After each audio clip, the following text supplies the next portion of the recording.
Come on now. Hey guys. It's just a pineapple. Hey, what's going on, guys? Here at the Swamp, getting ready to beat LSU. Y'all tune in to Rule Number 1 podcast on Monday. Y'all hear something? If you recognize that voice that just spoke, come on now. That's kind of famous in our intro. We have Mr. Trey Woosley, our guest on episode 1, now back on episode 50, back in studio with his partner. I know, dude. I'm super excited. It's kind of coming all full circle. Yeah. This past year and about a half now that we've been doing this thing, we took a little bit of break for a couple different reasons. Yeah. And we covered that last episode. Yep. And so it's kind of cool to have Trey back on. I was just thinking in my head and thinking about things we're going to talk to. And, he's in a whole different walk of life now than the very first episode that we did. And we're in very different walks of life. Yes. So that's one of the reasons why we wanted to have him back on. But I kind of chuckled and I was like, I remember after listening to that first episode that we did, I looked at Brian and I said, if we're going to do this, we got to change a lot of things. We got to get better. It was rough. And I think this episode's going to be 10 times better. It was nothing against you personally, though. Oh, yeah. It was just kind of how we were running things. We really didn't know what the hell we were doing yet. That's understandable at that point in life. And now we kind of got the grip. We got the grip of it. We know how to kind of keep the conversation flowing. We also have the Rule 1 question now that Trey didn't get to answer because we didn't come up with it yet. So, Trey, welcome to the Rule 1 podcast again. Well, thank you. We ask all of our guests this, excluding you, I guess, the first time. Man, what's your number 1 rule you live by? Oh, good Lord. I don't really know if I got a rule. You got to have something. Anything. The amount of tattoos you have, Yeah, you don't dude. have some quote on you that you're like, yeah, this is why I got this tattoo. The dog ball. Oh, that's old Wheeler Post Paul. Yeah, y'all can't tell. The guy's in sweatpants and a hoodie. He's tatted all over, got a whole sleeve on his leg and everything. It runs in the family, man. Uncle's a tattoo artist, so naturally you got to get a lot, or you're the outcast of the family. I got to get with him. There you go. I need some fresh ink. I just went and got I went to a tattoo party.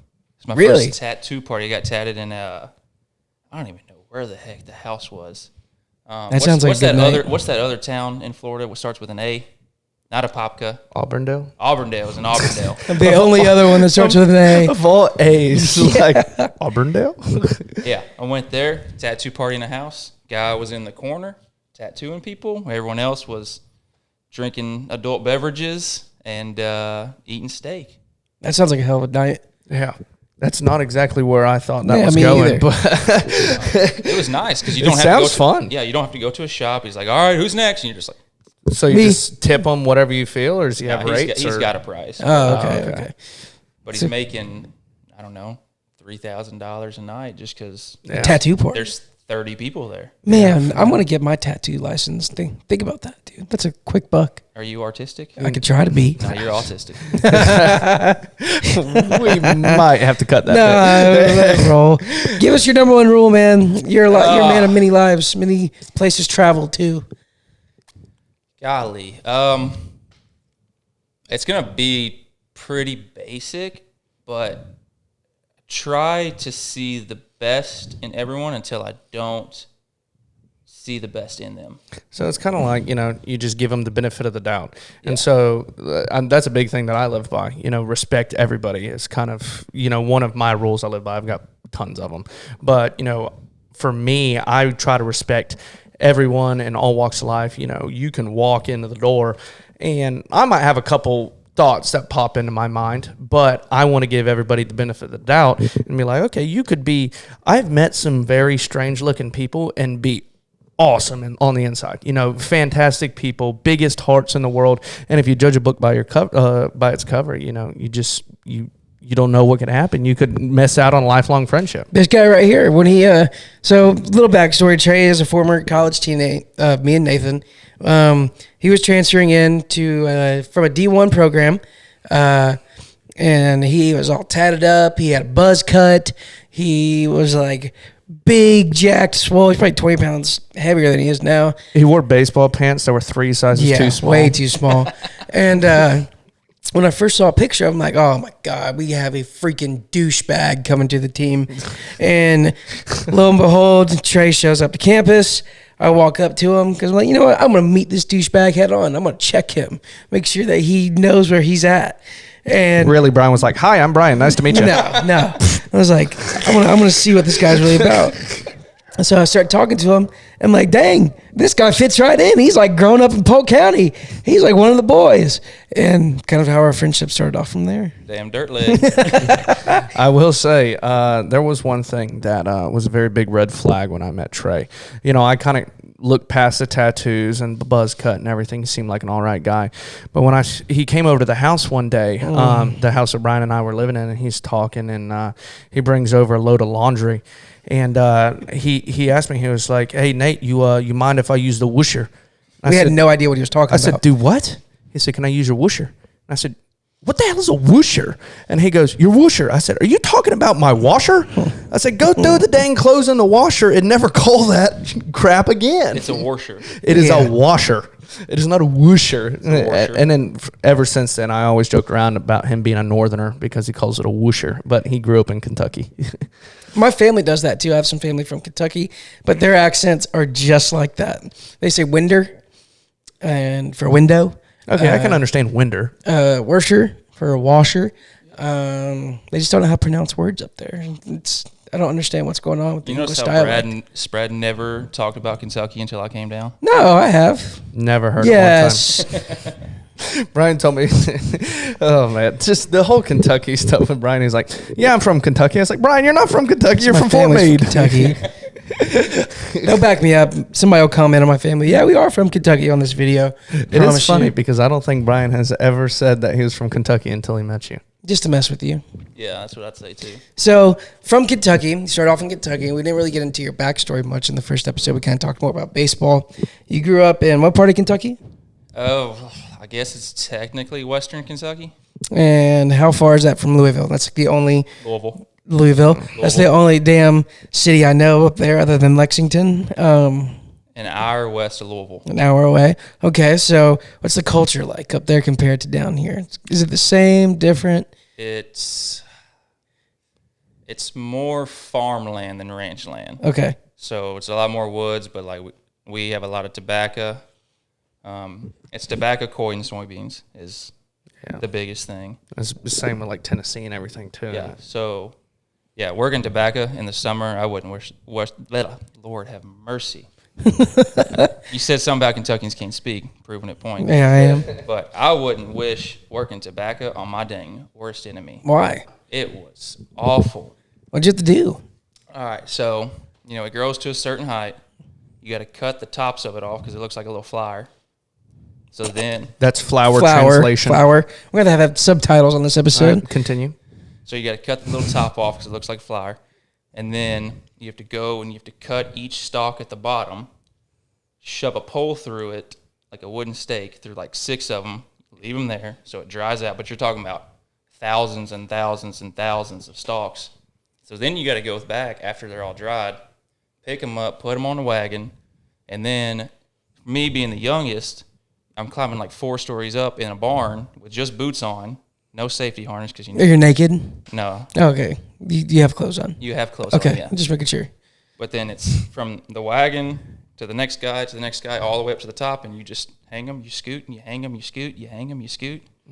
I like terrible. being at the top, though, because if you're at the bottom, this was before I could handle nicotine, you're breathing it all in, and like 16-year-old Trey was like, this is what is going on right now. That's wild. Sign me up. That's a lot of stuff with like, for instance, like tobacco's a row crop, and so same with like tomatoes or whatever. I guess you consider that a row crop, grows in rows. But that's one thing. Like when you're working the field, there's no shade. No. And like I'm used to orange groves. I grew up, my whole life working in. Brian and I both, doing polypipe and doing stuff like that. But you What the mentioned heck is polypipe? it's the irrigation, the basically the Like the rubber, black- plastic yeah. Oh, okay. pipes that go underneath, and there's sprinkler heads with them. Basically, it's just how you irrigate it. But I imagine, so whenever you're cutting all that, that's technically like harvest time, correct? Yeah. And so, like before that, that's leading up to it is probably a lot of tractor work, isn't it? Well, not entirely. I mean, granted, they go through and they put all the pesticides and all that crap on it. But, I mean, most of it, you're on foot. Oh, really? Like, the only time it's tractors when you're throwing everything on a wagon. Hard work. Yeah. Yeah. Nice. It sucked. It instilled a good work value in you, though. I mean, you went on and played Division I baseball, and then you kept playing until you made professional baseball. So you must have learned something in the tobacco fields that translated to that lifestyle of yours. Other than working tobacco and being from Kentucky, I kind of touched on the other things that you were into, baseball. You started playing when? 5, 6 years old? 3. 3? That's when I started playing. People don't believe me when I say Yeah, that. 3 T-ball. Yeah. The old YMCA. Yeah. I'm trying to get into our next topic of you growing up and playing baseball in Kentucky. Here in Florida, you play baseball year round. Was that the same up in Kentucky? Or Oh, not? absolutely not. No? Kentucky is very much a basketball state. Yeah. Very much a basketball state. Go Big Blue. Absolutely not. You're a Card. I'm a Louisville Cardinal fan. Louisville. Louisville. Okay. But no, so like you play Little League, it starts in late March because it still gets cold and it snows up there. Play that till the end of May, and then you have All-Stars, and then it's like that's it. There was like no travel ball. If you played travel ball, like we just made our own like county team. It was basically our all-star team. We just called it a travel ball team. Yeah. Okay. Because that's, I mean, there wasn't select baseball or any of that. That's not how it is down here. It's crazy. Yeah, I mean, for instance, like Florida, you can play any sport all year round. I mean, that's just kind of the perks of living in Florida. Well, it could be, it's kind of an Achilles heel at the same time too. There's a lot of athletes that play that grew up in Florida that play year round, and they get to high school and they're burnt out and they're done. Yeah. They're like, I'm through. I mean, some of the most talented players in the country, and they're just, you know what, I'm done. I think I'm good. And whether that's parents pushing them too hard, coaches pushing them too hard, the heat's getting to them, and they're just tired of it. But with you, that was a little different story. You had that time to kind of take a break and hang out in the snow, go hunting, I'm sure, and do that whole shindig. How was that translating from Kentucky, and then you went to your JUCO? Where was your JUCO at? Southern Illinois. So it was, it was very, very pretty similar. Yeah. Like Illinois gets a bad rep because of Chicago, but like once you go south of Springfield, which is the capital, I mean, it's pretty much. See Homer Simpson there? No, I did not. Okay. I think there's more than one Springfield. Oh, my bad.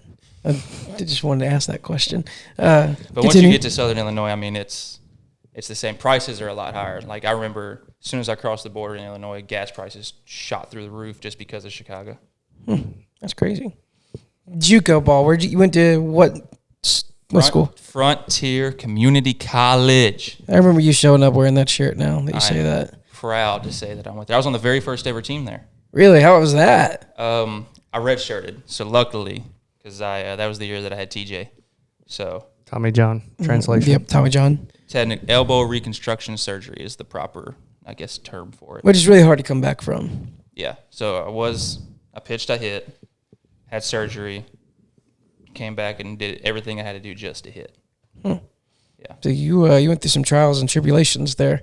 I didn't know you had Tommy John, dude. You've seen my tattoo. He has the I tattoo, got the seam. baseball tattoo. Maybe I'm drawing a blank. One thing for our listeners, a big thing with baseball guys, if you're not familiar with Tommy John or elbow reconstruction surgery, it's whenever your basically your elbow gives out on you. Make a long story short, your elbow gives out on you. You can't throw anymore. You can't basically move it, and you got to go in and have surgery, and it leaves a scar right along basically your upper bicep or your upper forearm to your lower bicep. And a lot of the guys will go get a tattoo because it looks like a baseball seam, and they'll put the laces along the scar. And so that's a pretty popular thing, and Trey has it. So as soon as I saw it, I was like, ooh, he's a TJ guy. I wanted to get a smiley face. I wanted to put 2 dots above it and then just like a black line at the end. But my mom wouldn't let me. It's like the one tattoo she's had like the most input in. She's like, think of all the hours and hard work and blah, blah, blah that went into that scar. You need to get seams. I get that. I agree with that. But I want a smiley face. So bouncing back from Tommy John, you start playing at this JUCO. You were a lot. No, take this the wrong way. You were a lot smaller guy. Oh, I got fat after TJ. Yeah. I got fat. I remember you showed me pictures. Yeah. I mean, you can't do nothing for the first however long. You can't run. You can't do nothing. All I did was eat. You developed a strong sense of work ethic, though, from it, bouncing back. Oh, I got lucky. My junior college coach was straight out of the Air Force. Well, I mean, he wasn't straight out, but he was in the Air Force for, 8 years or so. So, I mean, he was hard-nosed, disciplined. You're either buying in completely or He basically got rid of you. So, I mean, that's why a lot of guys, you hear them, they're like, they either love JUCO or they absolutely hate it. Mm-hmm. But it's the buy-in or it's the you're getting out. So, basically, when the team went to lift, I went to the treadmill. Okay. So, I went from like 250 down to like 190 and then slowly built it up from there. Did he bring a lot of the military aspects to the way he ran that program and ran things? Oh, yeah. Our very first practice, we did punishment running, so we knew what the punishment running was. We did that in high school, too. I never did that. So we did that every Monday morning at 5 a.m. We ran a mile to start our week. My freshman year, we ran for an hour and 45 minutes straight because he got mad at us, and we were going to run till someone quit. And the only reason he had to go home is because his wife called him and said dinner was ready. Wow. Nobody quit. What a douche. Nobody quit. That's a great coach, but I would be like this motherfucker when I was. I mean, yeah, that's pretty much how it was. Yeah. So my freshman year, we had, 20-something freshmen. My sophomore year, we had 6 sophomores. Dang, 14 guys left? Yeah, they were like, I'm out of here. Yeah. Did they transfer somewhere else or they just don't playing ball? It was kind of a mix. I hate when that happens to guys. I don't know. College for me, and both of y'all can attest, my college story is a whole lot different than a lot of people's. It was a lot of character building and learning and trials and tribulations for sure. But for my whole career, it was I needed a coach to stay on me. I mean, ride your ass. Not exactly in that saying, but stay on me. and whenever I had those coaches, my travel ball coach, he was one of those guys where I think it's big that, you will chew a player out. I think that is very important, that you can chew them out.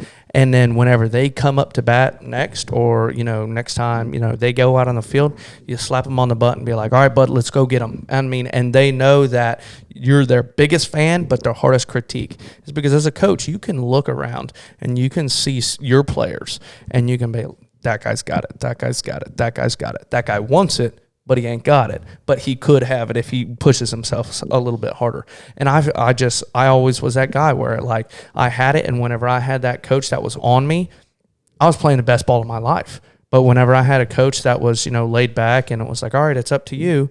I wanted it, but I needed a coach to just pound it into my brain. Yeah, pound it in my we're winning. We're winning. We're winning. We're winning. There's no other choice but we're winning. And just pound that into my brain. And it creates a psychic environment around a whole team where it's we have a standard. And if you do not live up to this standard, you're gone. And it completely changes a whole team's aspect. And I'm sure y'all have been on teams like that where it's there's a standard here. If you're not here, the whole team is pulling you up or you're gone. I think that can be taken into any context too, whether that be work. You're a coach now for a college, so I'm sure you use that kind of aspect in your coaching style. And I think if you develop that character within inside yourself, you can become successful in a lot of different things, especially in the work environment.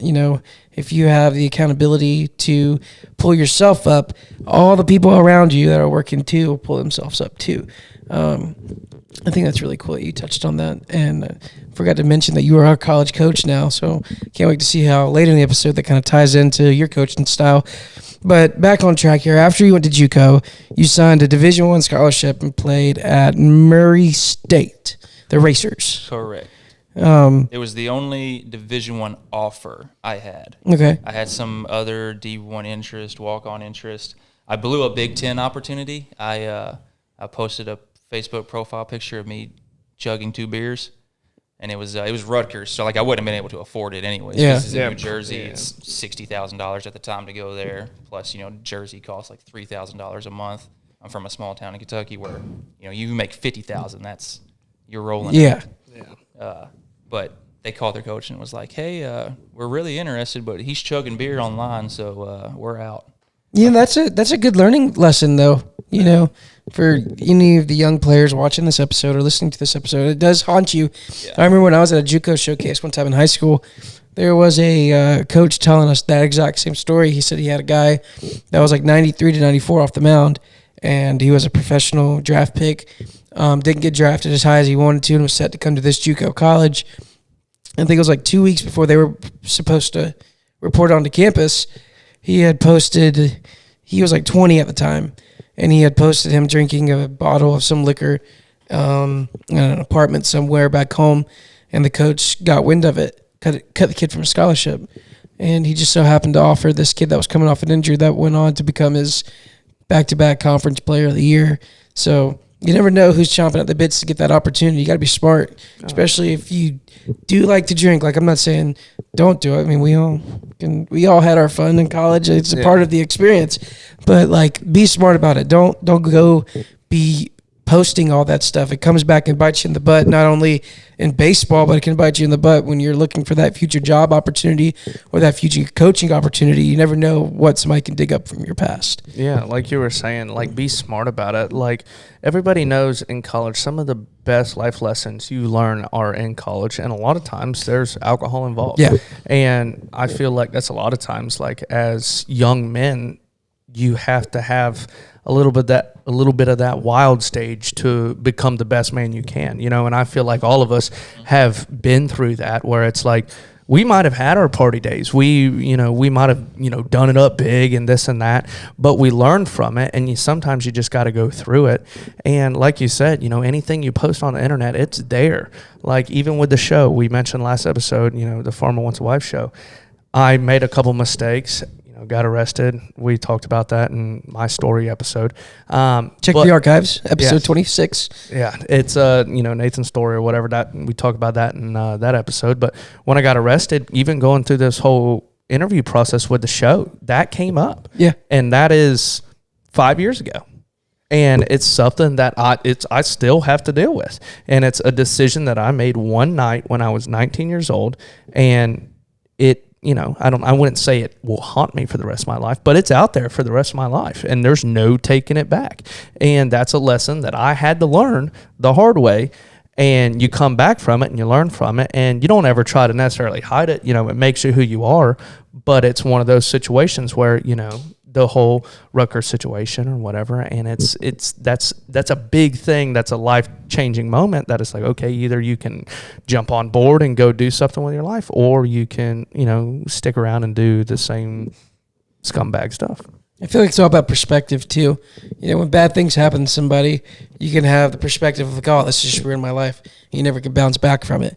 Or you can have this perspective, kind of like me with my mistake that I talked about in episode 27 in my story. Go back and check it out. My perspective was everything kind of happens for a reason. And, Trey, I'd hate that you lost your Big Ten opportunity and your Power 5 opportunity, but I'm sure you wouldn't trade it anything in the world for your Murray experience that you had. No, it was unbelievable. I'm sure. Hitting 3 home runs in one weekend at the number 1 team in the country's field. Come on, bro. Yeah, we've all seen those videos.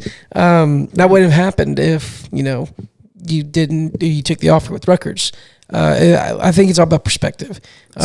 Side note, just we can cut this back and in. Just for our listeners, if you want to look up that video, it's Arkansas against Murray State, Trey Woosley, and he hits 3 bombs against the number 1 team in the country. That was pretty legit. That was a little snippet that Brian was saying. Yeah, it's pretty legit. It's pretty legit. I'd be bragging about it too. But back to what I was saying, like, just the perspective.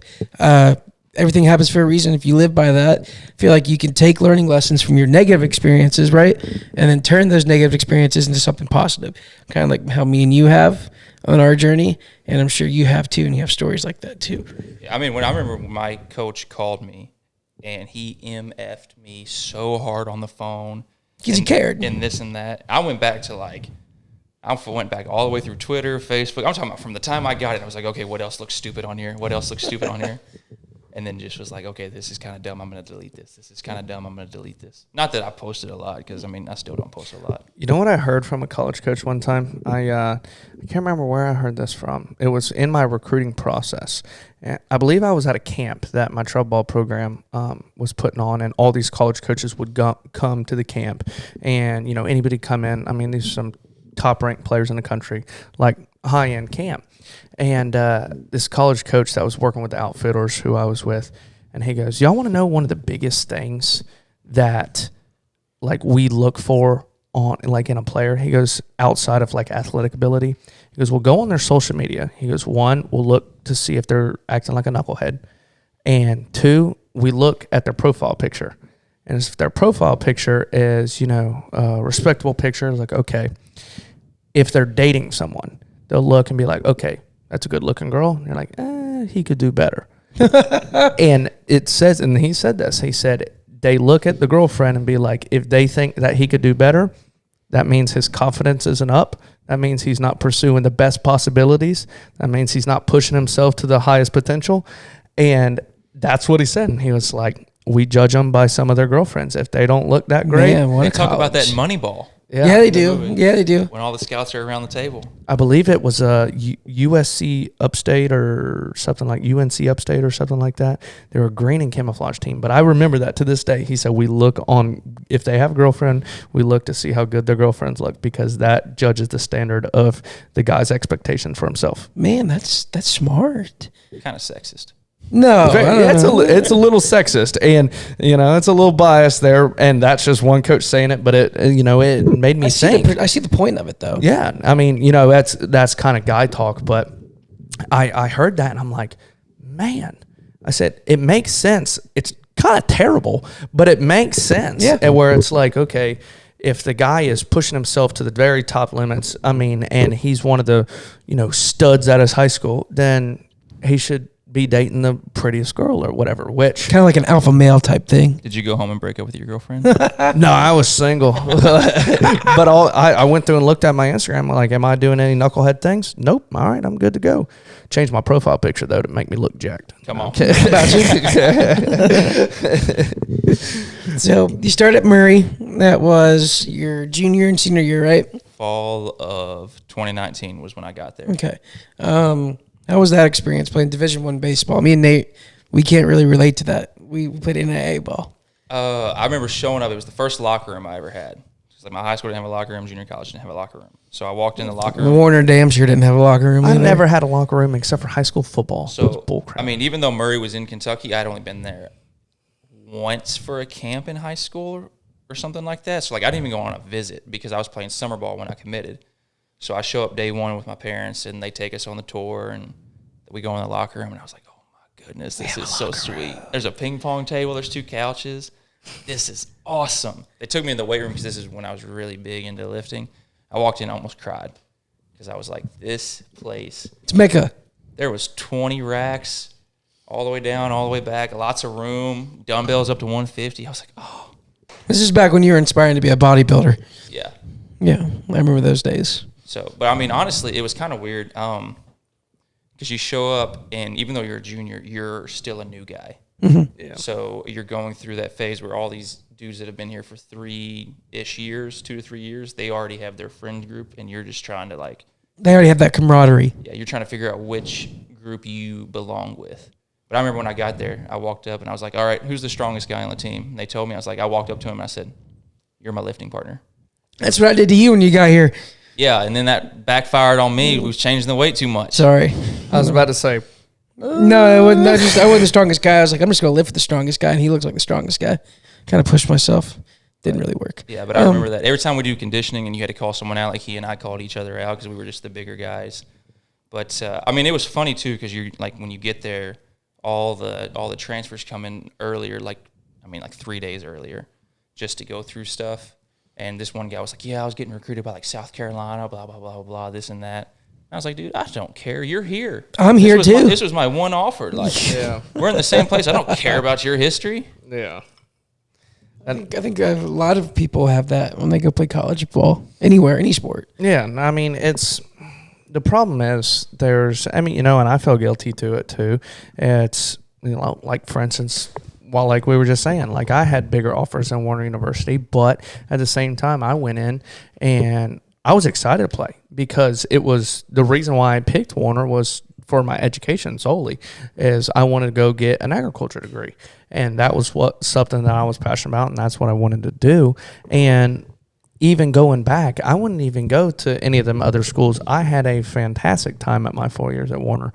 One, learned a bunch of stuff, got to play a little bit of baseball, got the degree that I wanted, and I look back, we've all kind of talked about this where, I try not to live anything by regrets. And looking at my time at Warner, everything that I went through it happened for a reason. I think a lot of people, like looking back at their college experience, you were there for that reason. Like you went to that school because you belonged at that school, not necessarily because of your talent, not necessarily because of other factors attributing to how good you are on the baseball field, but just kind of how you fit in there. And believe it or not, God's placed you there too. And like I said, being native, had countless conversations about this. Warner was a perfect place for me too. I didn't go to Warner out of high school. I went to a bigger school down in South Florida. I just didn't fit in down there. I was like a turd in a punch bowl. Like it really was. Like 90% of the student body was from like Michigan, and I had 6 roommates from Detroit at one point, like the inner city of Detroit, and here I am from a one red light town. It just didn't work. And then I was looking for new schools to go to. Came and visited Warner, met Coach Sykes, met Coach Mo, and committed. And I never looked back. I fit in really well there. Met you 2 great gentlemen. Met some really good lifelong friends there. Ended up meeting my long-term girlfriend now too. There, and it was kind of like the perfect place for me. I'm sure that's how you feel about Murray too.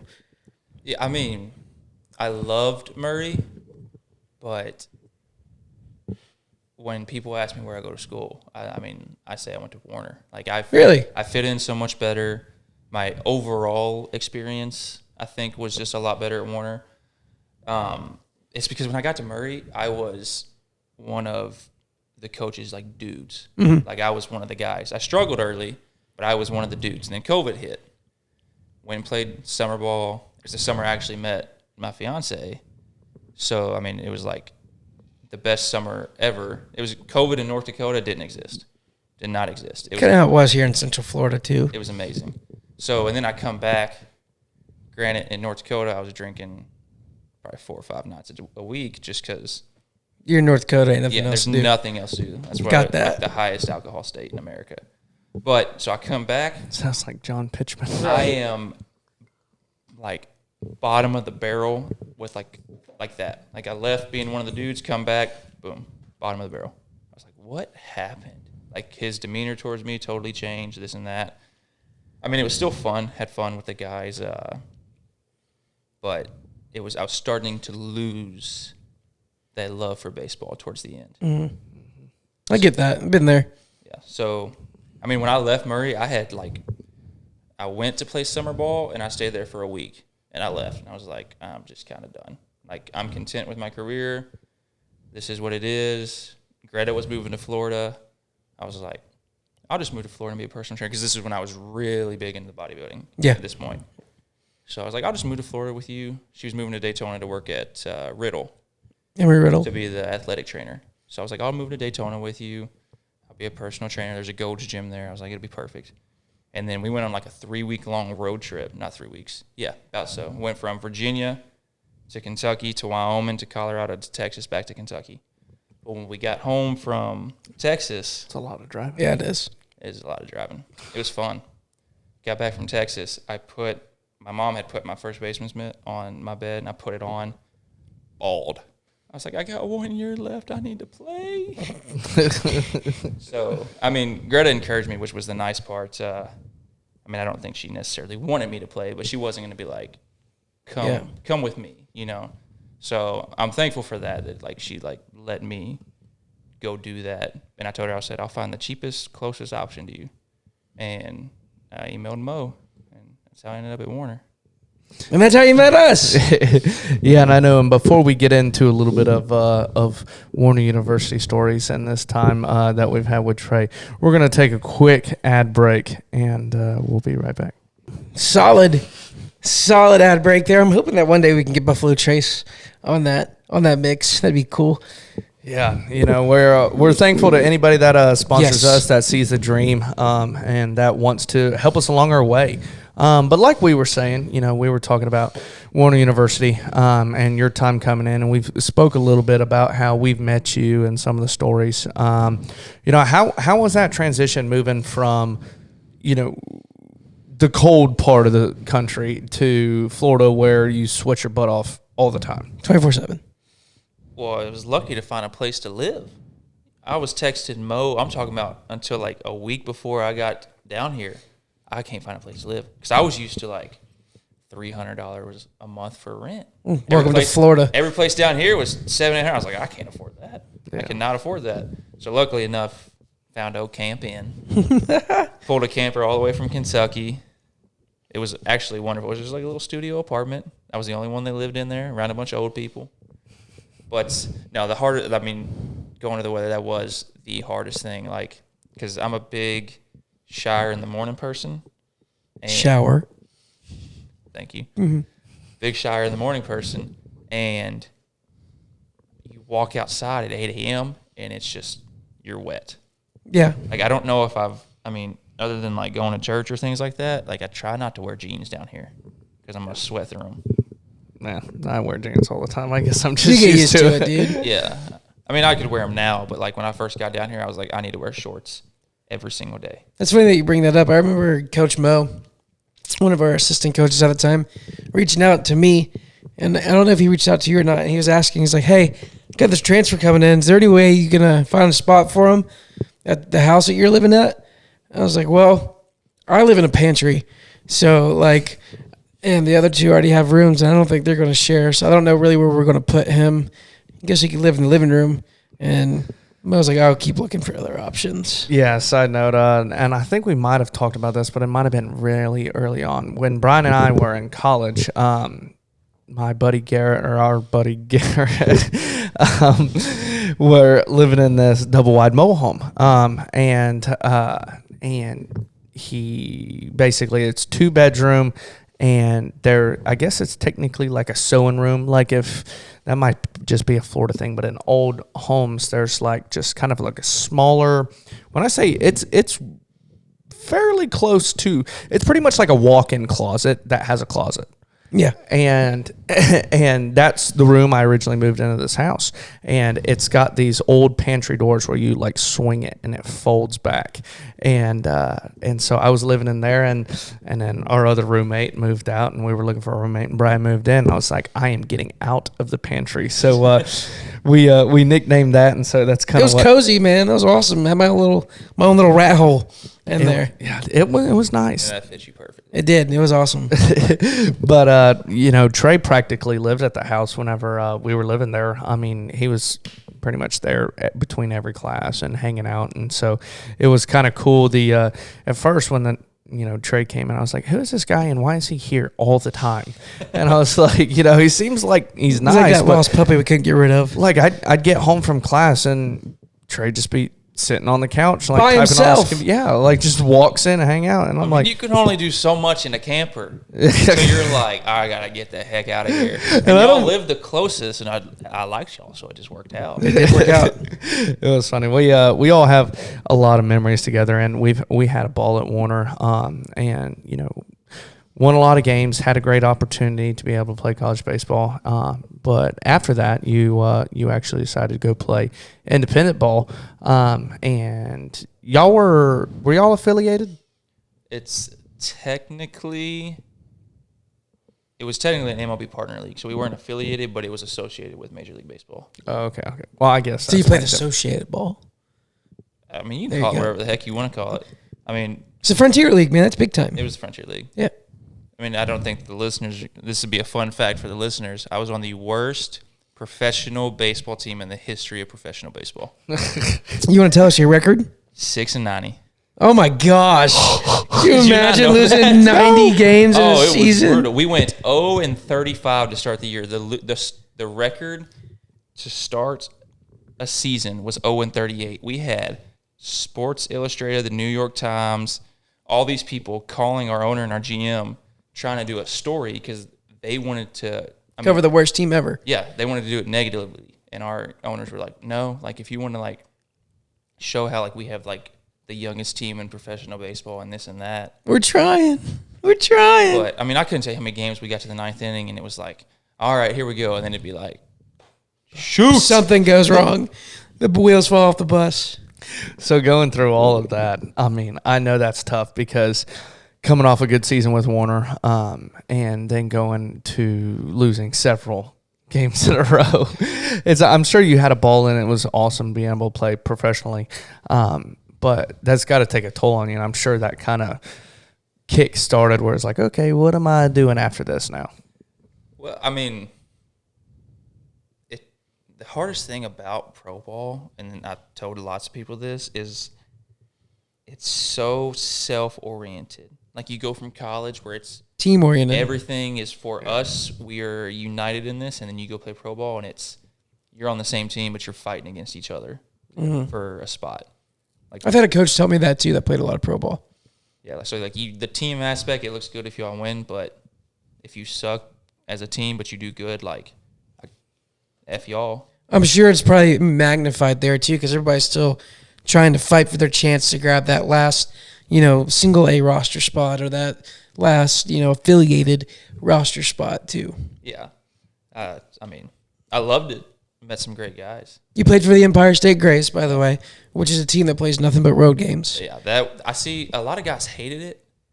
I didn't. The hardest part was unpacking and packing every 3 days. That's the only part I didn't like. But I loved being in a new city every 3-4 days. Got to go to Canada for the first time. That was electric. You go to Quebec City, Quebec. I love that place, except it's French everything. So, being down here at Warner, it was the first time I was around a lot of Spanish. So I got used to Spanish. You hear French for the first time, you're like, what is this? I don't know what this is. Yeah. And they're like, Sounds like they're yelling at you, right? it sounds like, I tell people, I describe French as it sounds like people trying to speak, but they're choking at the same time. Okay. Yeah. Yeah. I know that, Merci is either thank you or you're welcome. I don't know which one. It's one of those. Is two. it Merci? Like Mercy? I think that's how you would pronounce it in English, like mercy. Oh, okay. But I don't know, it's French. So you played in Canada, you played in Chicago, right? Some of the bigger cities you played in. Yeah, my first ever game was in Chicago. Quebec City, Quebec. Pretty much New York City. You saw some big time places. Yeah, some big history, like baseball history places. Yeah, it was fun. It was nice. I mean, by the end of it, you play 50-something college games. You play another 70-something pro games. By the last day of the game, I was like, tired. All right, I can't do this. I got to face Robbie Rowe. I got to face Kumar Rocker. You got to put on his freaking TikTok, dude. I know. I missed my hanging curveball. Don't get me started. What was it? Pancakes. I'm a person of the people. This is what I was just giving them. I tipped my hat to them like, you're welcome. Can I have a coupon? Did you know that story? No, but I was going to ask about the Kumar Rocker deal. I didn't realize you face him. What is the story with Kumar Rocker? And for you baseball fans that don't know, huge prospect in my class. Like, I think he was number 1 or number 2 in my 2018 class coming out of high school. Went to Vanderbilt, absolute stud. Gets drafted by the Mets, first round, like multi-million-dollar deal. Boom, never signs a contract, something with his health. Shoulder, he failed a physical with his shoulder. They were concerned about his shoulder, so he didn't sign. I think had surgery. So he played indie ball. Only had like 6-7 starts just to show himself in professional baseball, I guess. Mm-hmm. And then got drafted like 3rd overall by the Rangers. Oh, he did get picked back up? Yeah. Okay, I didn't realize that. Yeah, he's in the Rangers. So him and Leiter, who were at Vanderbilt together, are the top 2 prospects in the pitching prospects in the Rangers organization now. Yeah, I didn't realize that because I remembered I was watching the draft. I was a big Braves fan. I've talked about that. And I saw Kumar went to the Mets, and our buddy Danny, who also coaches, Danny's been on the podcast before, our Florida man. You'll look through. Episode 6. Go watch it. You know all these by memory. Yeah, dude. Yeah. 50 people. Anyways, Danny coaches with Trey at Warner, and Danny instantly texted me. He's like, Kumar to the Mets. And I said, don't get me started. And then I texted him back. I said, Kumar, shoulder, goodbye. and he was like, oh, man, whatever. But I guess he's now with the Rangers. I always, I never heard anything after it. And so it's cool that you faced him, though. I flew out to left. I flew out to right. Oh, you went 0 for 2? Went 0 for 2. Guess what? 1 for 1 off Kumar Rocker lifetime right here, bud. Sitting in this chair. He was like 16 playing up against 18-year-olds. We were at Lake Point in Georgia. I don't remember what team he was playing for, but I just remember that he was this big kid. He was 16 years old, and I'm talking about there was probably 50 to 60 scouts sitting at this Lake Point venue in Georgia behind the plate. I'm like, man, I'm gonna show off today. I'm gonna get drafted today, and I'm catching him, having a good game, whatever. He starts, and like this was the summer. Like it just sticks with me. I couldn't hit water if I fell out of the boat in the middle of the Pacific Ocean. I'd hit sand, and I'm going to the plate. What is with all these references? And I'm going to the plate, and I'm going to hit. I'm stepping in the box, and I think I'm kind of glad I didn't know who he was at the time because I would have been, scared shitless. But he grooves one like he's 16, mind you. He grooves one like 88 right down the middle, and I hit one about 96 right up the gut, right up the middle off of him. Line drive into center field. Yeah, dude, I felt like I was like, where's my freaking pro contract at, boys? So I come around first base and got my pitch runner because I'm a catcher. I go back to the dugout. I'm talking my shit. And next at bat, he's still in the mound. His last inning. Mind you, he's only given up one hit. Me. And I need these receipts. Me. And I go back up the next time. He starts me off with a slider. I swear, dude, I swung 3 times before it got to the plate. And then he throws one about 91, like right underneath my chin. And I go 1-1. And then I was scared the rest of the at-bat because I had never seen anything that hard before. And he K'd me it was so embarrassing. Like, all the scouts behind the plate were laughing, like literally laughing after that at bat. I'd look back. They were writing down their clipboard. This guy made this other guy looked embarrassed. It's on video and everything. It was so bad. So he 1 for 2 lifetime off of him. So yeah, beat that fool. You got your professional baseball. I got a hit off of Kumar Rocker. Can't take that away from me. I cannot take that from you. No, I'm still waiting to see the video. I got a video. It's on my phone. We're recording with it. I'll show it to you after the pod. Don't worry. We'll air it on the episode. If it's not on the episode, it doesn't exist. Okay. The weirdest thing about him, so he's not in the video. It's just a video of me hitting. I was hitting 4-hole. He goes 1, 2, 3, strikeout, strikeout, strikeout. And I was like, all right, I'm leading off the next inning. I cannot strike out. And of course, I've seen him at Vandy's 98, 99. So I'm geared up for a fastball. He's only like second inning, 93, 94. So I'm kind of early. I'm like, what's going on here? So I fly out to left and face him again in like the 5th. We start hitting him a little bit. There comes the 98, 99. Started reaching back into them legs. He saved it for the 5th and 6th inning. And I remember my first pitch, I was like, that was quick. That was a little bit harder. That's pretty quick. The first time, have you ever heard people talk about how it looks like a ball rises? Yeah. Not with Kumar, but playing pro ball, it was the first time I ever experienced it looking like a ball rise. It was the most crazy thing. Because have you seen that documentary called Fastball? I have not. It's the one where they talk about Nolan Ryan throwing like 100. Oh, yeah, I've seen that. And they talk about it rising. I remember, like, it was, if you thought it was going to be at your ankles, you had to swing. If it was anything higher than that, you had to let it go. I was a little guy, so everything was at my chin when I was playing ball. Everything. I'm only 5'10", a little guy, small guy. Anyways, back on track. So Any Ball was great. You actually had a great opportunity and finished up playing Any Ball. You got a high school choking job, high school coaching job in Texas, and you got to be able to kind of get your foot in the door with coaching. Started a TikTok while you were there, and had a couple videos do really well, and established yourself and kind of got a niche there. You want to talk a little bit about how that opportunity came in? You know, I didn't necessarily plan on coaching there as long as I did. I was just like, okay, where we're moving has a high school. I'm just gonna say, hey, I'll come out. Like, I play pro ball. Like, can I work out at the facilities? I'll help you all out here and there. I just need a place to basically train until next season because my plan was to keep playing. And then in Texas, because there's so many professional athletes in Texas, you have to work full time for the school. So I'm subbing thinking that like that would be my full-time kind of gig that would let me coach.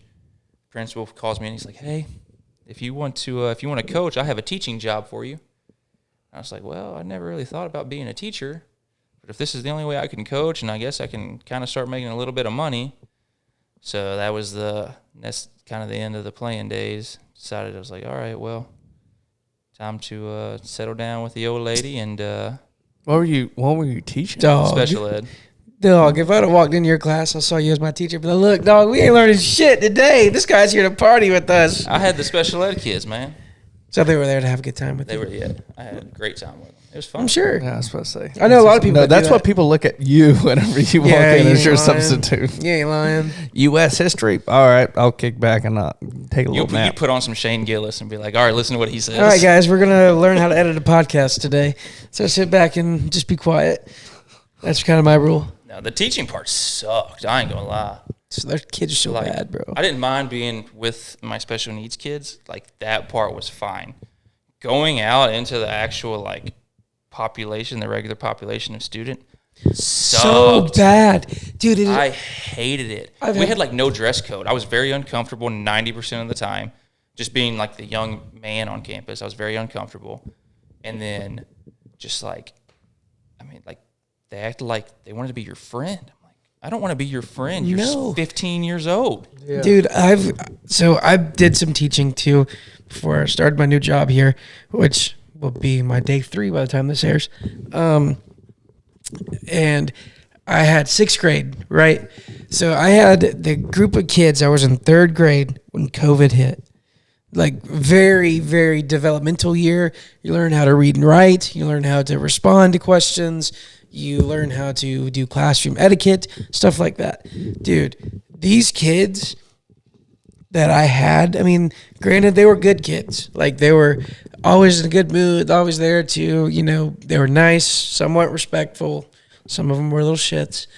But when it came to, like, the actual reading comprehension of, work, stuff like that, it was just out the window. Like, there was such a big drop-off there. And man, my parents, well, my dad's an athletic director, used to be a teacher. My mom's still a teacher. I'm fully on board with teachers need to be paid more. Like, that needs to be a 6-figure a year job nowadays for people to deal with. I mean, it's getting to the point where it's almost babysitting. It literally is. It literally is. I was in the classroom for 6 months. That's all I felt like I did. So let me ask you this. Both of y'all have been in, I guess, the new generation. I've went to private school my whole entire life. And, people pick on me, but it is what it is, even a private college. Why do you think nowadays the kids are the way that they are? Or do you think when you were young, you were just oblivious to it? I'll let Sprad go first. I think so I've talked to other teachers literally about this topic. I've literally asked them that same question. I was like, was my group this bad? And every teacher I've talked to about it, they've responded, no, not even close. I personally think it's social media, right? You getting people that are glorified to be, wild, obnoxious troublemakers and making millions of dollars on social media to do outlandish stuff to catch attention. And these kids have grown up seeing that stuff, seeing how those people get that attention and get these endorsements. They get these, big views. They get all these opportunities from acting like a jackass sometimes on a phone. And I think these kids are taking that in and thinking, well, man, I can do that too. Well, why don't I just start doing this? Why would I care about what president signed this bill into effect, or why would I care about what this reading comprehension teacher's trying to teach me when I can just go on my phone right after school and make a dumb video of me kicking somebody else where they shouldn't be kicked and get 3,000 views and then scream a tagline into a phone screen and be making money off of that one day. I think that's kind of the combination of COVID, them being off and at home for a year with their parents not really having too much responsibility school-wise and academic-wise, and the combination of social media coming to, a mix there. I think that's kind of the big problem that's arising. I think a big thing, like what you said, is there's just not simple enough respect from kids nowadays too, and that could be it's a big thing with parents now. It's kids start acting up at dinner. Here's an iPad, throw it in their face, and it's whatever I have to do to get you to shut up, basically. And I honestly think it comes down to the parenting, and this is my personal opinion off what you say, and I'll say what you say later. But honestly, I think it's a lot of our generation with, technology and everything, and they can throw it into a kid's face, and as long as they are quiet, then they're okay. They're being a good boy. But you have absolutely no clue what this kid is intaking at that time. None. I feel like we were the generation that were just getting on to the social media trend. I was about to bring that up. Like, we were growing up, and when I wanted to have fun, I went outside. Yeah, same. And there was, I had a PlayStation 2 growing up. I had a PlayStation 2. I had a Wii. We were blessed. We had video games. My own personal opinion, I think PlayStation 2 is the best PlayStation of all time. 100%. PS3, fellas. But no. And we won't get on that topic. Way off topic. But we had that and my family as a family bonding thing. Another year we got a Wii for Christmas. That was a family bonding thing because we had full remotes. We played tennis, we played baseball. We did all the games together, but we weren't necessarily allowed to play on our own. When I got a little older, I played on my own here and there, but I always was rooted in, if you want to have fun, you go outside. You get in nature. And I feel like a lot of these kids nowadays, to be quite frank, you look at the size of them, they're not getting outside. You wouldn't believe how many of the kids that I have. I was like, hey guys, what are you doing after school today? Just like the small talk at the end of class. Fortnite. Going home to play Fortnite.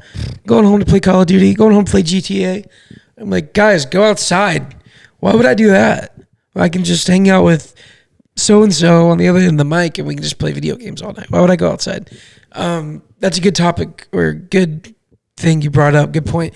Our group, we'll just say 23 to 27-year-old, I would go even 19. I wouldn't go that year. Yeah, because Instagram came out my 7th grade year of middle school. The lowest I would go would be 21. And Facebook came out when I was in, I believe, 6th grade. Instagram was either 7th or 8th grade. We were that last group, I feel like, that didn't have tablets and all of this over-sensory media shoved into our face as little kids when, we needed to behave or we needed to act right. We got disciplined. Wow. We got sent outside to go play wiffle ball or football or something like that. Nowadays, like you said, you just hand a tablet to a kid and be quiet. They're behaving. That wasn't the same for us. We didn't get that kind of stuff until, I don't think I held my first iPad until I was a freshman in high school or a sophomore in high school. That's a good point that you brought up. I just had a whole, I don't know if it's flashback or a realization. I am a huge music person. Okay. Y'all remember growing up, between the ages of probably 7 to 10, the iPod Nanos came out. Yeah, they're this big. The one with no screen. No screen. It was just a little circle. The only technology that we had was to listen to music. And if you look at our generation, the ages that you were talking about, there's a lot of people that all they do is listen to music. Always have AirPods in, always have headphones in, playing music on the Bluetooth speaker. That's crazy to think about, that all we do is listen to music, and that is a big thing and why our generation is so well-rounded in music. And if you look at the generation coming up that had iPads, that they're socially awkward, they can't carry on a conversation because all they're doing is looking at a screen. Isn't that kind of crazy to think about, though? It is crazy. That honestly, we grew up with a dang device that could only play music, and we're so invested in music and concerts and stuff like that. Think about it. Think about all your friends that go to concerts. Think about all your friends who are listen to this new song. And we're the generation that came where the iPod Nano and the iPod Shuffle and all that other crap came out while we were young. I feel like we're the buffer generation between like not so great technology and the technology we have nowadays. The boom, they call it. We're the kind of that buffer spot where, our parents had Blackberries growing up.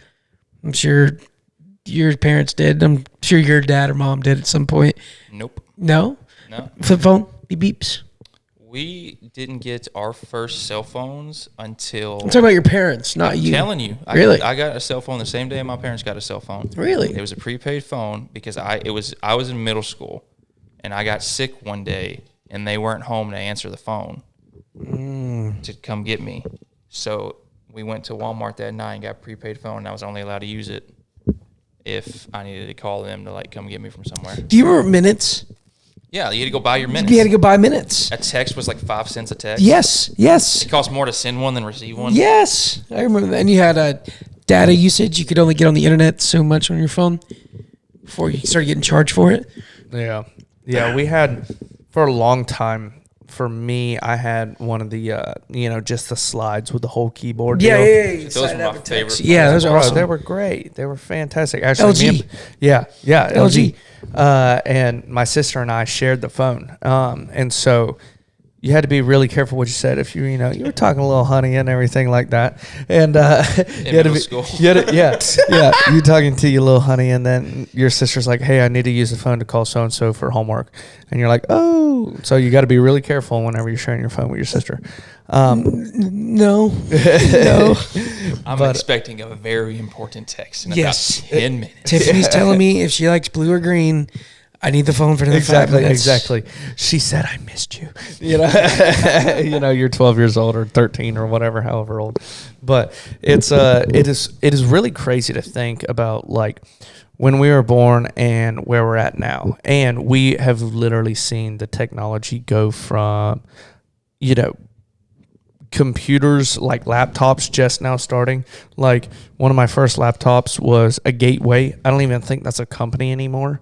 No. I've never even heard of it. Yeah. No. Yeah, and one of my first laptops was a Gateway, and it had Pac-Man, it had Backyard Baseball on it. It got really hot whenever you were on it for more than about 20 minutes. It would burn your lap. That's how hot it would get. But it's crazy to think, back then, the stuff that we would use, and now it's you have more computing software on your telephone than everything's 10 moving computers. so fast. One of my favorite quotes that I've heard from Mr. Rogan is that humans are humans are the I love having Trey here so we can poke fun at the you. caterpillar of the technology world. How fast we're evolving with AI. We've already created a new pretty much being with it. It's so smart. It's starting to figure out how to improve itself, how to do tasks. It's beat the world chess master at its own game. Computer did, which is pretty crazy to think about. And he says that humans are the caterpillar to a new life on this planet. That we're building something that we don't even know we're building towards to take over this planet, which I definitely could see with how quick AI is moving. We're not getting into conspiracy theory. I'm not getting conspiracy theory, but I'm just saying how quick technology is booming. I mean, since we were born, we went from flip phones that sound like walkie-talkies to leaving FaceTime voice messages, voicemails like you would see in Star Trek or something way back in the 90s. You can leave FaceTime voicemail? Yes. I didn't know that either. What? You didn't know that? I'm on the lower end of the buffer you're talking about. Don't ever send me a FaceTime voicemail. Oh, I'm sending you both one tonight when I get home. No. I'm telling you. No. My favorite I'm thing blocking about your number. flip phones, you get so mad at the end of a phone call. Boom. Yep. I miss the Nokias, the indestructible. I think it's called a Nokia. Yeah, where it's 333-5666. Yeah, you have to hit the button 17 times just to get you the have right to number. hit it 4 times to get to S, but you could throw it against a wall and it's not going Not going to break. No. Meanwhile, you drop your iPhone out of your pocket, you got to get a new one because the screen shatters. Do y'all remember Nextel? Beep, beep. Yes. It was the Nextel Cup I think Series. y'all had more technology in Florida than I had Maybe. access to. So Nextel was an advanced walkie-talkie. Pretty much.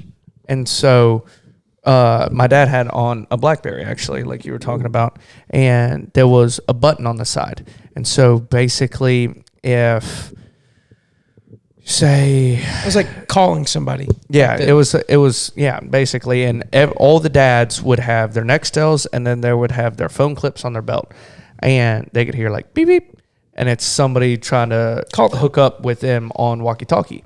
And so it would be, and it didn't necessarily matter about cell service. If you were at a certain range, then you can just beep beep, and then you're like, hey, go ahead, and then I remember that. And it would just walkie-talkie back and forth, and it didn't matter about cell service, anything like that. And They need to bring that back. Yeah. You're out in the woods, you ain't got signal. Exactly. That's what we used it for a lot. Like when we were in the woods, it would like beep, beep, and you could turn your ringer down or whatever. And then you just hold the button and be like, hey, what's up? That's the whole 10-4 thing, man. Roger that. 10-4.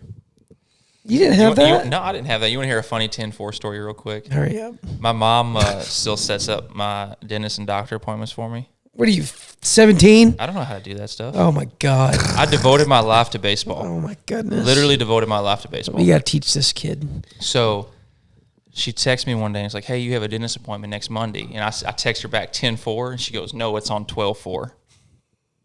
Because she thought I was talking about the date. That's how I respond to every text message now. I just say That's 10-4. how you know you've been in Polk County for Too long, yeah. This place will trap you. I love it here. I love it here. You do love it here, and you've came back. You are now a coach here at Warner University in your first season. Can't wait for you to see. I can't wait to see the results of that. I know you're a very passionate coach. You're going on a recruiting trip tomorrow morning, correct? I am. It's, I tell you what, I do like going to these showcases and recruiting. One, because you just meet a lot of people. Two, I have ran into people that I know. Like we went to the ABCA, the National Baseball Coaching Convention, and we were in Dallas. It was unbelievable. Well, Danny Koka, who's you've mentioned an assistant coach with us this year, Episode 6, was like, if you ask him about it, he's like, Trey was a dang celebrity there. I'm like, Danny, I've played baseball outside of Polk County. That is a really cool event. If you want to touch on that real quick. Oh, it was unbelievable. You're talking about 10,000 baseball coaches all in one place, and you get to meet anyone and anyone. Like I got to listen to Jay Johnson speak. He fired me up. He was the first speaker. LSU coach. Yeah, he was the first speaker to go. Instantly fired me up because I have a bad problem about like looking into the future, and Greta will tell you this because I drive her insane with it. I'm like, well, in 3 years, I want to be here, blah, blah, blah. I do the same thing. And he was like, if you're a young coach, be the best coach you can be where you are, and everything else will fall out. Freaking, let's go right now. But no, it was unbelievable just listening to people from all over the country, and I think there was 100 other countries there. I think it's cool. Of just baseball people. I got to hang out with Eric Burns for like 30 minutes one night, former big leaguer, coached the Savannah Bananas. Like, got to hang out with him, just shoot the crap with him. I met the, Eric Sims dude, the lift small, bunt the ball dude. Yeah. I got to meet him, talk to him. Nice. It was just, I met up with some people from pro ball, some people from college, summer balls. Like, it was an unbelievable experience. Being three NAIA guys, I really want to get these guys on the podcast someday. I know they were there at the ABCA coaching convention in Dallas, the NAIA ball guys. I really want to get them on the show just to talk about how they got their podcast started, finally giving a platform to the small college guys out there like us. I think that'd be really cool. I haven't listened to a single one of their episodes. Really? They're really good? Since I quit playing at Warner. Oh, okay. I've listened to them every now and then. Like when you get to the World Series, I listen to them. They talk about every team. They break down all the starting pitchers, the lineups and stuff like that. They do a really good job, man, especially covering small college sports, where it's really hard to. Trey, I can't believe it's been 49 episodes since you came back on. It's been an absolute pleasure to hang out with you again, dude. I know you have a busy, jam-packed day being a college baseball coach and all. Man, it was so much fun to kind of shoot the shit with you again, hang out. We took a hard left turn there. Yeah, It's like, I know. we're having fun. smell you. Oh, we keep talking. We keep going. I didn't know. Dude, I can get 6 energy drinks and just keep Oh my going. God, we're gonna go for a Rogan episode here. Oh man. I'm not talking about tonight. I'm saying I can get 6. I can get coffee and energy drinks tomorrow and roll. Don't worry.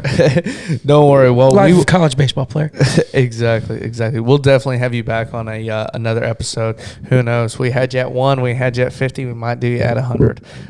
Yeah. But it was great to be able to, get back and recap and reflect on the things that we talked about in episode 1, and have a touch more structured conversation. Not much more structured. Yeah, I know. Every time he comes in, it's just like, hey, fuck it, we're going to talk. Yeah. It's kind of hard whenever, you're catching up with a buddy and it's everybody's remember when, and we forget we have an audience. But thank y'all for hanging in there with us. And Trey, man, obviously it's been a pleasure. We wish you the best of luck in this upcoming season. You want to shout out any socials or any highlights? Coach Woo. I guess, yeah, technically my TikTok is coach_woo34. Woo, that's WOO. WOO. I deleted my coaching Instagram. I didn't have anything to post on it, man. You're a coach now. Just post your regular, everyday thing. I'm not going to be the guy. I guess not. I say we do this again in Alaska on top of a mountain. That would be lit. Yes. Congratulations on that, by the way, partner. Thank you. Can't wait. I'm looking forward to that trip. Yeah. If we could somehow figure out a way to bring up the podcast equipment up there and do that, it'd be something. I got Sky Miles. I got extra room for some baggage. And honestly, it's only one box and a soundboard, and you could probably put that in your suitcase. I can put it on my carry-on. Yeah. Or that could be a personal item. Anyways, Trey's getting married in Alaska this summer, so we might be That'd be really firing cool. it up. Maybe 75. Maybe episode 75. Yeah, it would be about right. Work June 20th, so it'd have to be just any day but that day. All right, guys. Well, we appreciate y'all for listening. Don't forget, follow us on Instagram, everything, social medias you can think of. That's Rule 1 Podcast. Also, give us a star rating on Spotify. It really helps us get pushed in the algorithm. We finally have enough ratings on our Spotify for our Spotify rating to show on our page. 5.0, partner. Yes. We have an audience that likes what we're doing so far. 5 stars. So keep liking, keep giving us the ratings. It helps us grow. And I really want to say thank you for that. That's a pretty big deal when it comes to being a podcast and having a star rating on Spotify. Yeah, we love it. And like I mentioned before, we have a ton of really special guests that we want to have on in the future. And if y'all want to possibly see some of those special guests, February 1st, The Farmer Wants a Wife episode Come on! How about comes on. So that's I'll raise a glass. That's about a week from now when the episode comes out. So we're sitting here with getting a celebrity. close. We're getting close. And so don't forget, February 1st on Fox, February 2nd on Hulu. Y'all get ready to tune in. So I'm excited. I am too. I can't wait to see that side of you. I cannot wait to see that side of you. great. we'll see how it goes, and we'll see y'all next week. Come on! How about you?